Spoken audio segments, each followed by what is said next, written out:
이 새벽에 눈길을 뚫고 나오신 여러분들을 환영하고 사랑하고 축복합니다. 어, 하나님께서 내려주시는 축복과 은혜는 물질적인 것이 아니고 또한 환경적인 것도 아닙니다. 그리고 하나님께서 우리에게 주시는 복과 은혜는 단기간에 이렇게 뭔가를 볼 수 있는 단기 투자 상품도 아닙니다. 왜냐하면 하나님의 뜻과 부모의 뜻에 따라서 이제 야곱이 장자권을 누리고 장자의 축복을 받게 됩니다. 그때 아버지 이삭의 축복 기도를 야곱이 받자마자 에서의 보복이 두려워서 어떻게 합니까? 부모님의 집을 떠나게 되어집니다. 자신을 사랑해 주었던 어머니 곁을 떠나고 오랫동안 살았던 고향 땅인 가나안 땅을 떠나게 됩니다. 축복을 받은 이후에 바로 그런 일이 펼쳐졌다라는 거죠. 야곱은 이제 안락한 환경을 떠남을 통해서 환경적으로는 야곱의 삶 가운데 큰 어려움과 고난이 닥쳐오게 되었다라는 거죠. 여러분, 이것처럼 하나님의 계획 안에 있어도 하나님의 뜻 가운데 있어도 인생의 고난은 반드시 찾아오게 되어 있습니다. 우리가 그것을 알아야 되는 거죠. 여러분, 살아가면서 누구나 당하는 고난을 두려워하지 마십시오.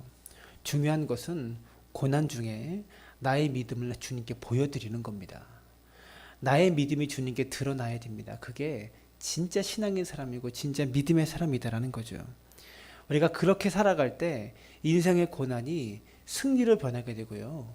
인생의 고난이 축복으로 변하게 됩니다. 제가 늘 하는 말처럼 인생의 광야가 걸림돌이 아니라 디딤돌이 되어지는 인생으로 새로워진다라는 것이죠. 사랑하는 여러분, 우리는 고난 가운데 있을 때 어떠한 삶의 자세를 취해야 될까요? 고난 속에 있을 때 어떻게 살아가야 될까요? 하란으로 도망가는 이제 에서의 보복을 피해서 하란 땅으로 도망가는 야곱의 피난길에서 겪은 일을 우리가 함께 살펴보면서 우리가 고난 중에 광야의 한가운데서 어떠한 삶의 자세로 살아가야 되는지에 대해서 함께 말씀을 나누고자 합니다. 첫 번째, 고난 중에 우리가 하나님의 은혜를 경험해야만 합니다. 그것이 첫 번째 비밀이다라는 것이죠.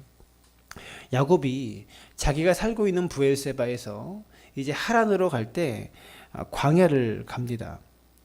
외삼촌 라반이 살고 있는 하란을 향해서 걸어가면서 광야를 지날 수밖에 없었다라는 거죠. 아마 야곱은 광야의 길을 홀몸으로 걷고 있었을 겁니다. 자신을 보호해줄 아무것도 간직하지 못한 채 옷 한 벌만 걸치고 홀몸으로 광야의 길을 걷고 있었을 겁니다. 얼마나 두렵고 얼마나 힘들었겠습니까? 광야가 얼마나 위험한 곳입니까? 밤이 되면 기온은 내려가고 독충과 독사와 온갖 짐승들이 야곱을 덮칠 수가 있어요. 그곳에 홀몸으로 지금 야곱은 걸어가고 있는 겁니다. 며칠 동안 물도 먹지 못하고 계속 걷기만 했을 겁니다. 식사도 못한 채 광야를 계속 걸어가다가 너무나 지쳐서 광야의 어느 한가운데 있는 돌을 보고 그 돌을 베개 삼아서 돌베개를 하고 그곳에서 누워서 잠을 잡니다. 이것이 10절과 11절의 내용이에요. 그때 야곱이 잠에 든 가운데 꿈을 꿉니다. 꿈에서 꼭대기에서 하늘에 닿은 사닥다리가 보이는데 그 사닥다리 끝에서 하나님의 사자가 오르락내리락 하고 있는 모습을 야곱이 보게 됩니다. 그리고 그 사닥다리 꼭대기에서 야곱을 향한 하나님의 목소리와 하나님의 음성이 들리기 시작했다는 거죠. 이것이 12절의 내용입니다. 야곱이 이 신비한 하나님의 은혜를 경험하고 하나님의 능력을 경험하고 잠에서 깨어나게 됩니다.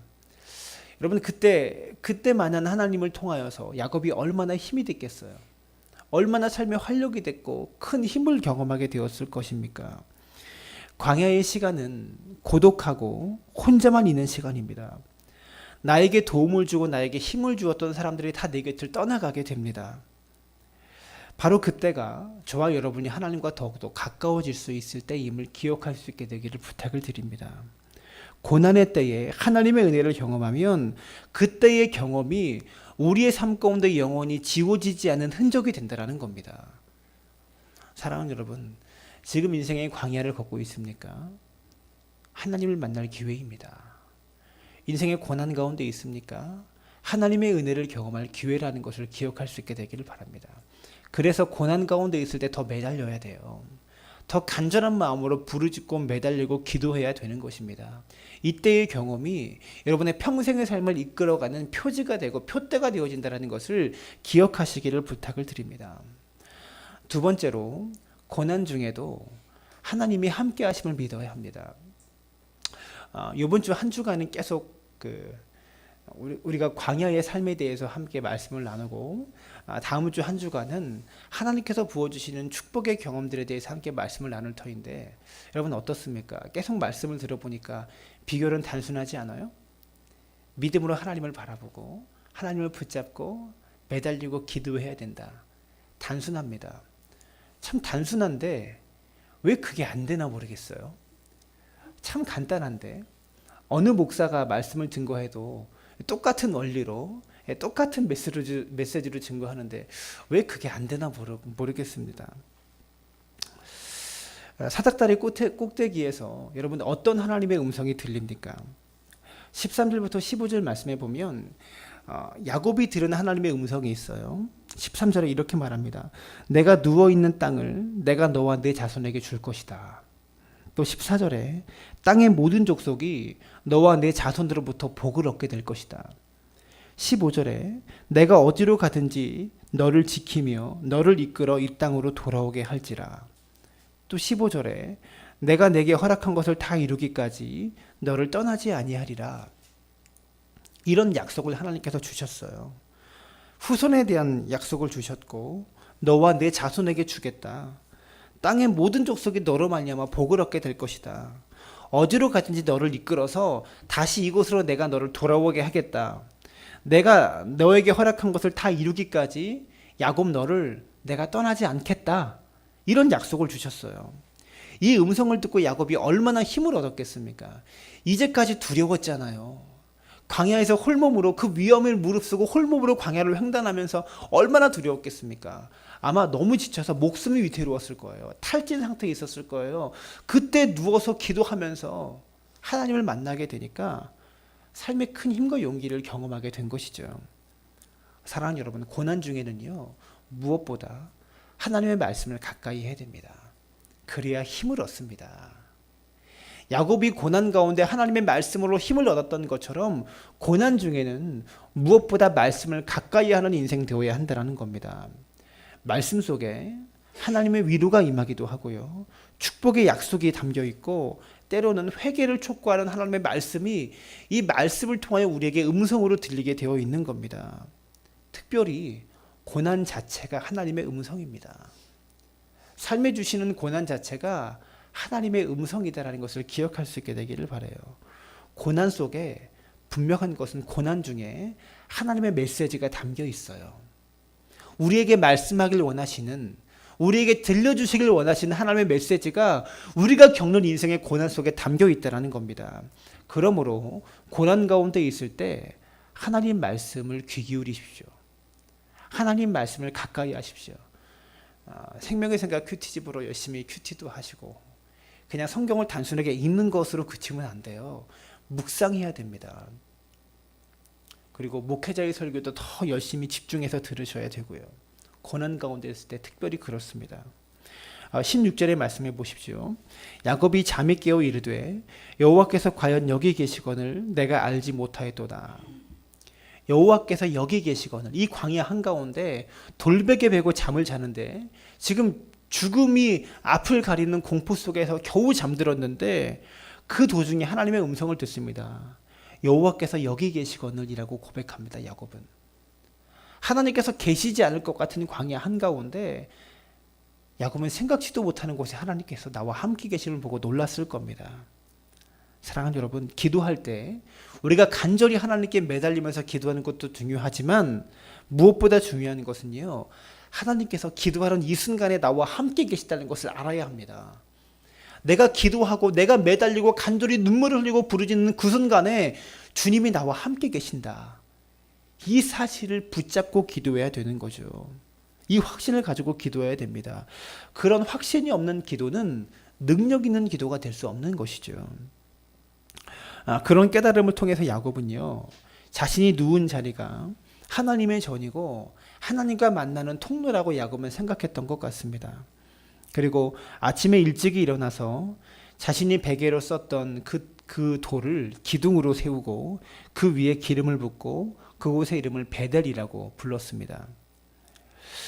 그때 야곱이 고백했던 베델의 하나님이 우리의 하나님이고, 그때 야곱이 만났던 하나님이 지금 우리 삶 가운데도 만나 주시길 원하시는 그런 하나님이십니다. 세상 끝날까지 내가 너와 함께하리라, 내가 너를 붙들리라, 내가 너를 지키리라 라고 약속하신 그 하나님이 지금 이 시간 우리와도 함께 계시길 원하고, 야곱에게 들려주셨던 그 음성과 그 말씀을 우리에게도 들려주시길 원하시는 분이라는 거죠. 어려울 때 사단은 항상 우리에게 속삭입니다. 다른 사람들을 봐봐라.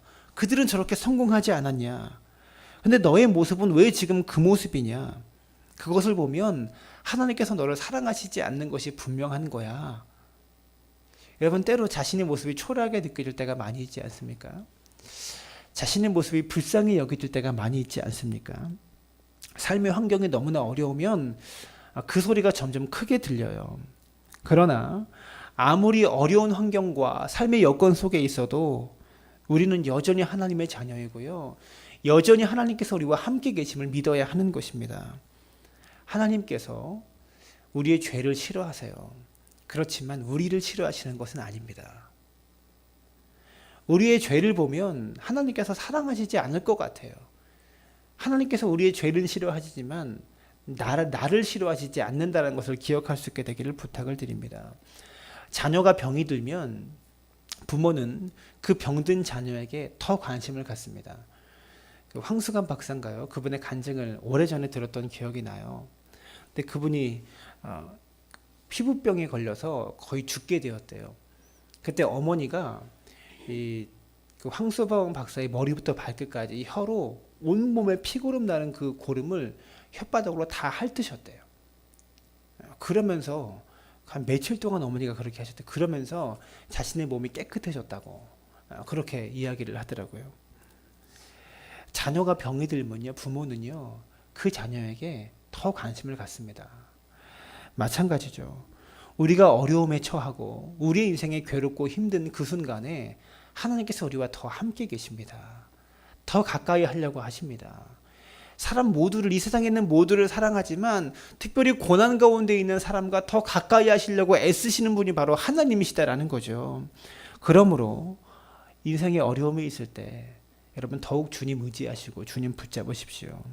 그래야 광야를 통과할 수 있는 힘과 능력이 우리에게 주어집니다. 세 번째로, 고난 중에 있을 때 구체적으로 기도할 수 있어야 됩니다. 본문 20절부터 21절의 말씀을 보십시오. 우리 함께 읽습니다. 20절과 21절입니다. 시작. 야곱이 서원하여 이르되 하나님이 나와 함께 계셔서 내가 가는 이 길에서 나를 지키시고 먹을 떡과 입을 옷을 주시어 내가 평안히 아버지 집으로 돌아가게 하시오면 여호와께서 나의 하나님이 되실 것이요. 이 구절에서 나오는 야곱의 기도는 하나님의 인도하심을 구하고 먹을 것과 입을 것을 구하는 매우 실제적인 기도였습니다. 그냥 뜬구름 잡는 그런 기도가 아니라 매우 실제적인 기도였죠. 그것처럼 기도할 때 추상적인 기도보다는 실제적이고 구체적인 기도를 드리십시오. 이제까지 기도했던 내용들과 그리고 또 하나님께서 나에게 기도에 응답을 주셨던 그런 기도 제목들을 한번 생각해 보세요. 묵상해 보세요. 그러면 자신에게 기본적으로 필요한, 내 삶에 필요한 기본적인 것들을 구할 때는 참으로 신기할 정도로 응답되었습니다. 반면에 욕심이 들어가고 허황되고 내 욕심 때문에 추상적으로 드려지는 기도가 있어요. 그런 기도는 거의 응답되지 않습니다. 비전을 가지고 기도하면 기도한 후에 놀라운 평안이 생기지만, 욕심을 가지고 기도하면 기도하고 나서도 왠지 공허하고 마음속에 허전함이 있고 그런 마음들이 있죠. 이 기도가 과연 응답될 것인가? 또 내가 잘 구한 것인가? 기도는 제대로 한 것인가? 찝찝함이 생길 때가 몇 번 있잖아요. 우리의 믿음이 구체적이고 실제적인 것이 되어야 하는 것처럼 우리의 기도 역시도 구체적이고 실제적인 것이 되어야 합니다. 그리고 내가 욕심으로 구하는 것은 아닌지, 내가 살아가기 위해서 기본적으로 필요하고 기본적으로 가장 중요한 것 외에 그 이상을 구하고 있는 것은 아닌지, 우리의 기도를 점검해 볼 수 있어야 한다는 거죠. 야곱은 지금 기도를 할 때 이 광야 가운데 야곱이 생존하기 위해서 가장 필수적인 것들을 놓고 구체적으로 기도합니다. 사랑하는 여러분, 기도할 때 이런 자세가 필요해요. 우리는 그 이상의 것을 구합니다. 내 욕심이 들어가고 내 생각이 들어가서 그 이상의 것들을 구하죠. 그러다 보니까 기도가 공허해지는 거예요. 기도를 단순하게, 심플하게 기도의 지방을 빼세요. 살코기로 기도하실 수 있기 바랍니다. 단순하게. 그리고 여러분, 기도할 때 하나님께 어떻게 해달라는 기도만 하지 말고 내가 어떻게 하겠습니다라는 기도 또한 드려야 합니다. 이것이 응답받는 비결이에요. 본문 22절의 말씀에 보면 야곱은 기도를 마친 후에 두 가지 결단을 합니다. 첫 번째로 하나님의 전을 세우겠다는 결단을 합니다. 나에게 이렇게 해주시면 내가 이렇게 하겠습니다. 하나님의 성전을 세우겠습니다라는 결단을 합니다. 22절에 내가 기둥으로 세운 이 돌이 하나님의 전이 될 것이요 라고 야곱이 그렇게 고백합니다. 이 구절은 야곱이 성전을 건축하겠습니다, 이 이상의 고백을 말해요. 어떤 말입니까? 그것은 내가 내 인생과 삶 가운데 하나님 중심으로 살겠고 늘 성전을 사모하면서 성전 중심으로 살아가겠습니다라는 믿음의 고백입니다. 사랑하는 여러분, 이것처럼 교회 중심으로 살아가겠다고 결단하십시오. 하나님 중심으로, 말씀 중심으로, 예배 중심으로 살아가겠다고 결단하십시오. 하나님을 아버지로 모시고 교회를 어머니처럼 모실 수 있는 신앙이 견고한 신앙입니다. 야곱은 내가 이렇게 살겠습니다.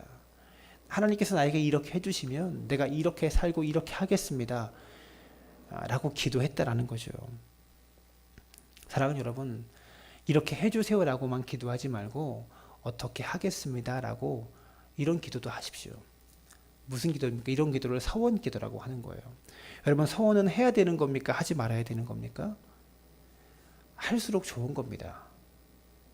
진짜요. 할수록 좋은 거예요. 대신 감당할 수 있는 것만 하셔야 되죠. 서원은, 하나님을 사랑하는 사람은요, 약속할 수밖에 없어요. 부모가 자식을 사랑하기 때문에 아빠가 사줄게, 아빠가 해줄게, 이런 약속 자주 하잖아요. 사랑하는 사람과는요, 약속하게 되어 있어요.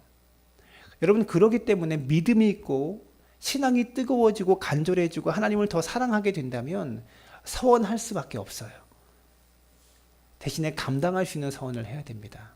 지킬 수 있는 약속을 주님과 해야 된다는 거죠. 두 번째로 야곱은 11조를 하겠다고 결단합니다. 어떤 사람은 11조가 구약시대의 것이고요, 신약시대와는 상관없는 것이다 라고 그렇게 말합니다. 여러분, 그러나 구약시대와 신약시대를 따지는 것이 무슨 의미가 있습니까? 시대를 따지는 것은 모르겠어요. 11조를 안 하려는 구실인 것 같아요. 11조는요, 자유롭게 드리는 최소한의 헌신이 되어야 합니다. 무슨 말입니까? 최소한의 헌신입니다. 헌신을 하는데 꼭 해야 된다, 무조건 해라 라고 말하는 것은 잘못된 것이죠. 그러나 은혜를 아는 사람은 11조만이 아니라 11조 이상을 할 줄 압니다. 그 이상도 하는 사람입니다. 10분의 1이라는 수치가 의미가 없는 헌신을 할 수 있게 되기를 바랍니다. 이것이 진짜 헌신이에요. 자유롭게 드리는 최소한의 헌신이 11조임을 기억할 수 있게 되기를 부탁을 드립니다. 왜 그렇게 해야 됩니까? 10분의 1이라는 의미가, 수치가 의미가 없는 헌신을 왜 우리가 드려야 하느냐? 우리는 구약에 있는 사람들보다 하나님의 은혜와 사랑을 더 많이 받은 사람이기 때문에 그렇습니다. 받은 은혜를 은혜답게 만드는 길은요, 내가 받은 은혜를 갚으려고 할 때 그 은혜가 은혜다워지는 겁니다. 그리고 그런 사람에게 하나님은 더욱더 큰 은혜를 부어주신다는 거죠. 오늘 본문 속에 하나님으로 피신하는 야곱의 모습을 통해서 야곱은 광야의 시간을 통해서 하나님과 더 가까이 갈 수 있었습니다. 사랑하는 여러분, 10분의 1이라는 수치가 의미가 없는 헌신이 무엇입니까? 과부에게 두렙돈은요, 10분의 1이라는 수치가 의미가 없는 헌신이었어요. 엘리사에게 떡과 기름을 가지고 엘리사를 대접했던 그 사르밧 과부에게 마지막 남아있는 밀가루 한 움큼과 기름 한 병은요, 자신의 모든 것이었어요. 사랑하는 여러분, 이것이 의미가 없는 수치입니다. 우리가 드려지는 물질에 사랑과 정성이 담기고 내 생명이 담겨진다면 그것이 수치가 의미가 없는 헌신이다라는 거죠. 사랑하는 여러분, 자유롭게 헌신하시되 생명까지 드릴 수 있는 믿음의 사람 되세요. 그리고 11조가 최소한의 헌신입니다. 이것을 기억할 수 있게 되기를 부탁을 드려요. 때로는 삶에 예기치 않은 고난이 찾아올 때 야곱과 같은 삶의 방법으로 돌파하십시오. 고난 가운데 하나님의 은혜를 체험하기 위해서 사모함으로 기도하시고, 또한 하나님의 말씀을 가까이 하고 그 말씀이 나를 위로하고 나와 함께 있음을 믿게 되고, 또한 세 번째로 구체적인 결단과 구체적인 기도와 구체적인 결단을 실행할 수 있는 믿음의 사람 되어질 때 우리가 인생의 광야를 통과할 수 있는 것입니다. 사랑하는 여러분, 2017년 한 해가 가까이 왔습니다. 2017년에 부담되는 이야기지만 여러분이 할 수 있는 작은 실천들을 하나님께 서원해 보세요. 내가 이것만은 하나님 반드시 하겠습니다. 하나님 나에게 이것을 주십시오. 하나님과 딜하고 거래하는 것 같지만 여러분, 하나님은요, 우리가 하나님께 드리는 약속을 매우 기뻐하십니다. 저는 자녀에게 약속할 때 아빠가 뭘 해줄게, 대신에 너도 이것을 해라 라고 꼭 조건을 답니다. 여러분, 그것이 거래를 하는 것이 아니잖아요. 사랑의 행위잖아요. 주님과 우리 사이에 그런 사랑의 고백들이 있었으면 좋겠습니다.